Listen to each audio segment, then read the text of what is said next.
Hi students, welcome to PhD Jobs and Admission. This is Gauri. So in today's session we are going to see Pondicherry University's PhD Entrance Test Research Methodology Syllabus preparations. Okay, so in today's session we are going to see Research Methodology PYQs of the years 2019 and 2020 of PhD Entrance Test at Pondicherry University. So after viewing this session, your doubts will get clear, your concepts of research methodology will get clear, as well you will get an idea exactly what type of MCQs you will be getting asked this year in PhD entrance test in research methodology section at Pondicherry University. Okay, and most of the PYQs are get repetitively asked in the PhD entrance test, and that's why you will get an idea of it. You can practice more of an MCQs also.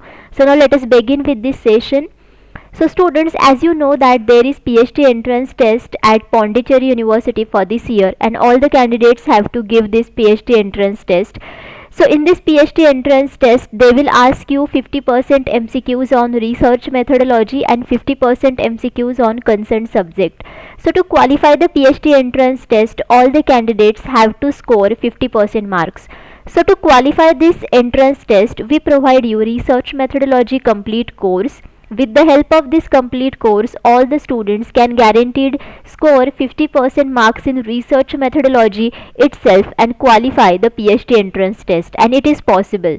In this course, we provide you full syllabus video lectures under which theories and MCQ lectures both are available. We provide you full syllabus notes and mock tests. So basically, we have 10 mock tests like this. Each mock test contains 40 MCQs. That's why you are able to solve 400 MCQs. After solving this mock test, you can understand your preparation level. We provide you more than 1500 MCQs revision PDF. By the use of this revision PDF, all the students can solve all the revision topics in a single PDF, and they will get 80% MCQs from this PDF only out of 100% MCQs in the research methodology section of the PhD entrance test. And all of these study materials will be available in both the languages, that is Hindi and English. So students, if you want to buy this complete course, then you can either download the Global Online app from the Play Store. For that I have given the link in the description box of this video, or else you can contact me through these WhatsApp numbers. The course fees are only 699, and in this low fees we provide guaranteed selection to all the candidates. So students, this research methodology complete course is nothing but a research methodology revision package which is really helpful to all the students. So now let us begin. The systematic, objective and exhaustive search for and study of the facts relevant to any marketing problem can be stated as, whenever we are going to do a search, and that search is systematic, objective and exhaustive, and this search is for the facts which are relevant to any marketing problem, and as well we are going to do the study of these facts, then overall this information, or overall this basically the concept is what? Okay, whether it is marketing research, whether it is marketing management, whether it is marketing analysis, market segmentation. So students, overall this kind of study is called as what? Marketing research. Because marketing research is a systematic, objective and exhaustive way in which we can search and study the facts which are relevant to any marketing problem. Okay, so marketing research is a process of gathering, then analyzing, then interpreting the information about market, then product. Okay, basically market product or service to be offered for sale in that market, and about past, present and potential customers for product or service. So by doing this research, a marketer can understand the consuming level of any kind of a product, and according to that they can improve their products. Okay, so this is somehow called as what? Marketing research. Under the marketing management, we manage the different things in the marketing industry. In marketing analysis, we can analyze different trends about the products in the market, then sales of those trends and etc. Market segmentation means we are doing the classification of different goods and products under the market. Okay, but here your correct answer should be what? One, that is marketing research. Features of a good sample does not include. Now from these options, which is the option which is not a feature of good sample? So homogeneity, representative of the universe, reliability and conformity with the subject of investigation, non-random selection of items. So students, good sample is the sample that we take from the target population. That's why a sample should have homogeneity. Homogeneity means a sample should have similar characteristics with the target population, and the participants in the sample should have common characteristics. They should be similar with each other, and that's why those participants come under the same sample. Okay, so this is what homogeneity. Representative of the universe means basically we select the sample from the universe, so the characteristics of the universe should be there in the sample, and that's why it is called as what? Representative of the universe. It should be reliable and it should be conform with the subject of the investigation. Okay, because if it is reliable and conform with the subject of the investigation, then only we can do the better research and we can do the better investigation. That's why all of these three options are the features of a good sample. But the fourth option is not a feature of good sample, which is non-random selection of items. Because whenever we do the non-random selection of items, then there is no equal chance of the participants to get selected in the study. As well, there will be lot of bias, and there will be bias so that the sample won't be representative of the universe or target population. That's why this is not a good feature of a good sample. Okay, so students, apart from this, we provide you Pondicherry University PhD Entrance Test 2023 paper 2 study material as well. By the use of this study material, all the students can guaranteed score more marks in paper 2. In this study material, we provide you full syllabus, notes and MCQs. In the MCQ section, we provide you most expected MCQs and PYQs. By the use of these MCQs and PYQs, all the candidates can guaranteed score more marks in paper 2. So the subjects that I have mentioned on this screen, on all of these subjects we provide you paper 2 study material. If you want study material for any other subjects, you can ask me in the comment box. Paper 2 study material fees are only 999, and in this low fees we provide guaranteed selection to all the candidates. So students, to join our courses, you can contact me through these WhatsApp numbers only. This paper 2 study material will be really helpful to all the candidates for their entrance test as well for their interview sessions, because in the interview sessions examiner will ask you different questions relevant to your concerned PhD subject. Okay, the degree of correlation coefficient lies between. Now the degree of correlation coefficient lies between which values? -1 to +1, 0 to 1, -1 to 0, none of these. So students, this question we have also seen in yesterday's session. Again they have asked you in 2020 question paper. So you can understand now most of the MCQs are going to be asked repetitively. Okay, so as we have seen earlier, the degree of correlation coefficient lies between -1 to +1. When there is -1 value, then there is perfect negative correlation. When there is 0 value, there is no any kind of a correlation. When there is +1 value, there will be perfect positive correlation. Okay, one of the assumptions of Pearson's coefficient of correlation includes. Now they have given you different options, and from this option there is one option which is the assumption of Pearson's coefficient of correlation. So what is that? Positive and negative relationship, non-stationary distribution, then multiplicity of causes, then normality of variables. So students, there are certain assumptions of Pearson's coefficient of correlation. So basically this Pearson's coefficient of correlation is very helpful in understanding the relationship between the two variables, basically relationship between the continuous variables actually. Okay, and as we have seen earlier, the values of it comes between -1 to +1. Okay, so it gives you the idea about the direction and strength of the relationship between continuous variables. So basically the linear relationship. Okay, and those assumptions are, first one is level of measurement. First one is what? Level of measurement. Okay, so it means that two variables should be measured at interval or ratios level. Okay, second assumption is related pairs. Okay, related pairs. Related pairs means what? Each observation in data set should have pair of values. Okay, and third assumption is absence of outliers. Absence of outliers means the extreme values of the variable should be absent. There won't be the extreme values of the variables. Fourth assumption is normality of outliers.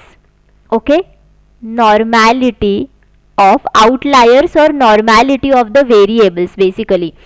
Okay, so it means that your values should be normally distributed, or the data values should be normally distributed. Your fifth assumption is linearity. Linearity means there should be the linear relationship between the variables. And your sixth assumption is what? Homoscedasticity. Okay, homoscedasticity. It means what? Variance around the line should be similar. Okay, so if you see all of these options, then you will understand that the assumption of Pearson's coefficient of correlation is what? Normality of variables. So the values under the data set should be normally distributed. So this is one of the assumption of it. Positive and negative relationship is not an assumption. Non-stationary distribution is also not an assumption, because in a non-stationary distribution, the variables are going to be changed according to the time. For example, the mean values, the mode values, or the median values of the whole data set is going to be changed according to the time. So this is not an assumption of this coefficient of correlation. Multiplicity of causes also not an assumption, because in this there are different causes for a one outcome. Okay, but this is not an assumption of Pearson's coefficient of correlation. That's why here your correct answer should be 4, that is normality of variables. Read the following situation and state which of the following data collection methodology shall be better suited.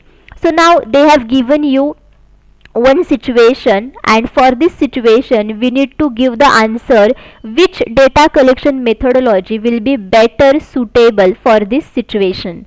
Federation of Indian Chamber of Commerce and Industry, that is FICCI, wants to collect sector specific information for the year 2020 in order to promote trade in the country. Now FICCI wants to collect sector specific information for the year 2020 so that they can promote trade in the country. So for collecting such kind of data, what data collection methodology will be more suitable?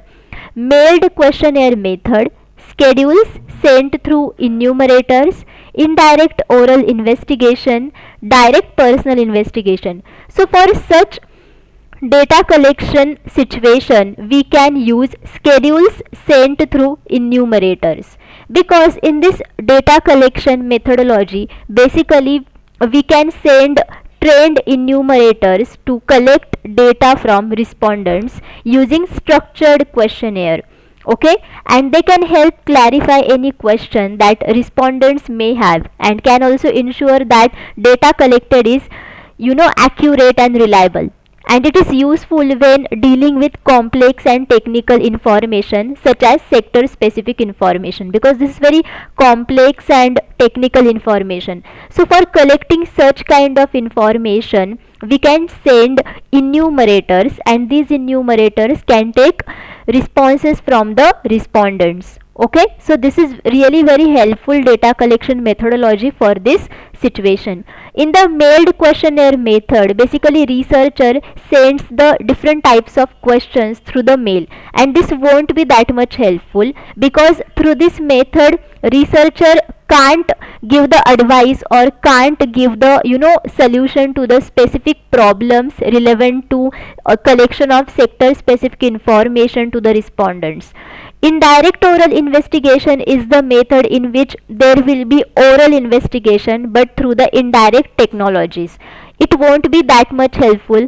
As well, direct personal investigation is not helpful because it takes lot of time and we don't have that much amount of time because we want to collect lot of amount of data. Okay. If the mean of population is 25, then the mean of sampling distribution is. Now they have given you the mean of population which is 25 and they asked you to calculate the mean of sampling distribution. So whether it is 25, whether it is 5, whether it is 30, whether it is 35. Now students, according to the central limit theorem, okay, according to the central limit theorem, the mean of population is equal to the mean of sampling distribution. As it is 25, it means that mean of sampling distribution should be what? 25. That's why here your correct answer should be what? 25. Now let us see what is the statement of central limit theorem. So it states that as sample size increases, the distribution of sample means approaches normal distribution with mean equal to population mean and standard deviation equal to population standard deviation divided by square root of sample size. So as your sample size increases, okay, the mean of population is equal to the mean of sampling distribution and the standard deviation, okay, this standard deviation is equal to what? Population standard deviation, population standard deviation divided by square root of sample size, okay, square root of sample size. So this is central limit theorem, and according to this, mean of population is equal to mean of sampling distribution. Which of the following sampling method is not based on probability? Now they have given you different sampling techniques, and from these sampling techniques, which is the sampling technique which is not based on probability? So it means that which is not based on random sampling technique. Okay.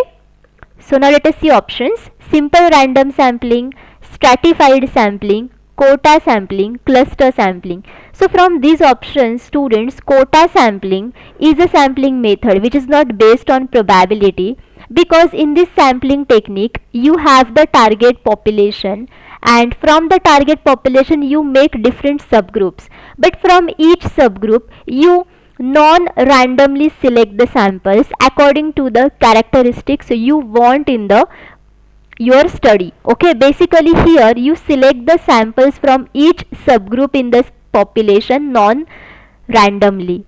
Okay, that's why this is not based upon the random sampling technique. Okay, but all other options like simple random sampling, stratified sampling, cluster sampling, all of these are the sampling methods which is based on probability. That's why here your correct answer should be 3.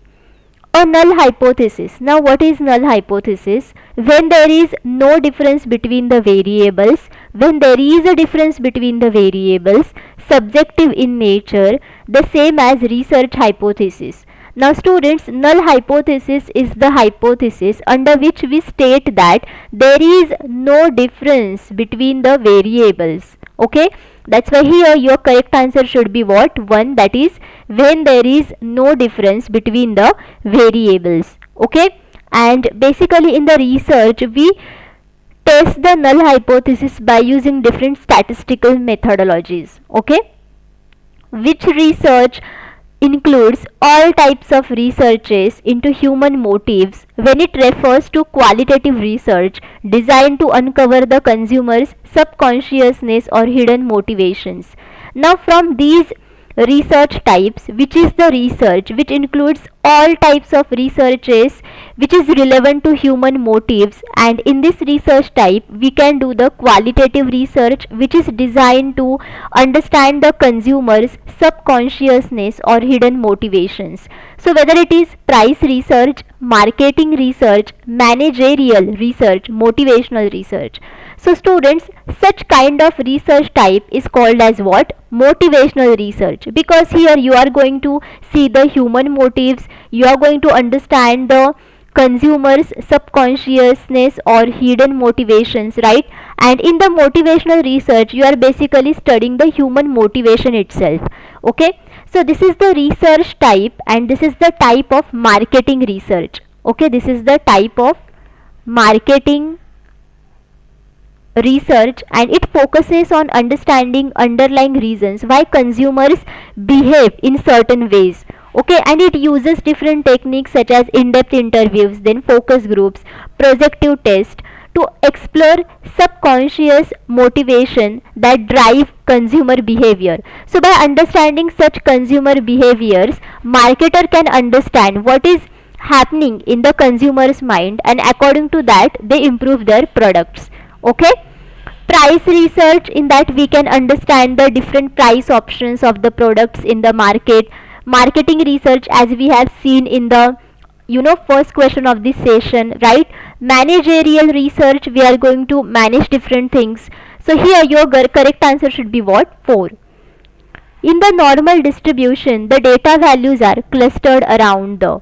Now there is a normal distribution of the data, as we know that, and in the normal distribution of the data values are clustered around which term? Whether it is mode of the data or standard deviation or mean or median. As we know that normal distribution of the data is nothing but a symmetrical distribution, and in this distribution the mean, then median and mode of the data set is equal, and that's why you will get a bell curve like this. Okay, this is called as bell curve, and this is nothing but a normal distribution of data, and in this data values are clustered around the mean value of the data set, and that's why here your correct answer should be 3, because mean is nothing but the average of the whole data set, right? And that's why within the normal distribution the data values are clustered around this mean value of the whole data set.